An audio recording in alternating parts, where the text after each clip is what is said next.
Assembly ఉన్నది ప్రజా సమస్యల మీద చర్చించడానికి, ప్రజా సమస్యలకు ఒక పరిష్కారం చూపడానికి, ప్రజా సమస్యల చర్చకు పరిష్కారానికి ఒక చక్కని వేదిక అసెంబ్లీ.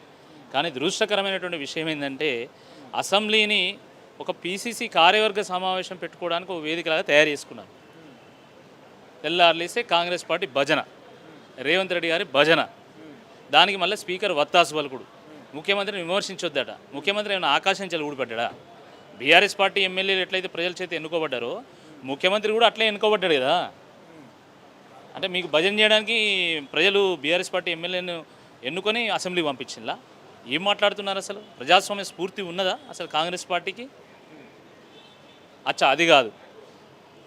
ఏమనంటే కేసీఆర్ గారి మీద బూతులు మాట్లాడతాడు. అది నాకు అర్థం కాదు. తెలంగాణ తెచ్చిన నాయకుడు, తెలంగాణను అగ్రగామిగా నిలబెట్టిన నాయకుడు, ఆయనను విమర్శించి నువ్వు సాధించేది ఏంది? ఈరోజు ఎవరు అధికారంలో ఉన్నారు?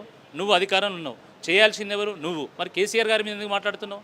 అంటే కేసీఆర్ గారి ప్రస్తావన లేకపోతే ఆయన పొద్దుబోదు. ఆయన అధికారంలో రావడానికి కేసీఆర్ గారి పేరునే వాడుకున్నాడు, ఇలా అధికారాన్ని నిలబెట్టుకోవడానికి కూడా కేసీఆర్ గారి పేరునే వాడుకుంటున్నారు. కేసీఆర్ గారి ప్రస్తావన లేకుండా రేవంత్ రెడ్డి గారు పొద్దు గడవదు. ఈ విషయాన్ని పదే పదే వాళ్ళు చెప్పకనే చెప్తున్నారు.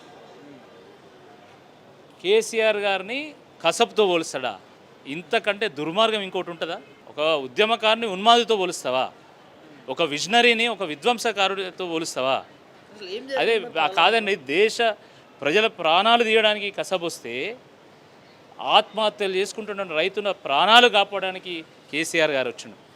దేశాన్ని కొల్లగొట్టడానికి కసబొస్తే ఒక రాష్ట్రాన్ని నిర్మాణం చేయడానికి కేసీఆర్ గారు వచ్చిండు. ఆయన బాంబులు పెట్టి దేశాన్ని కొల్లగొట్టడానికి కసబొస్తే ఈరోజు మీరు బుల్డోజర్లను పెట్టి పేద ప్రజల బతుకులను కొల్లగొట్టడానికి మీరు వచ్చింది.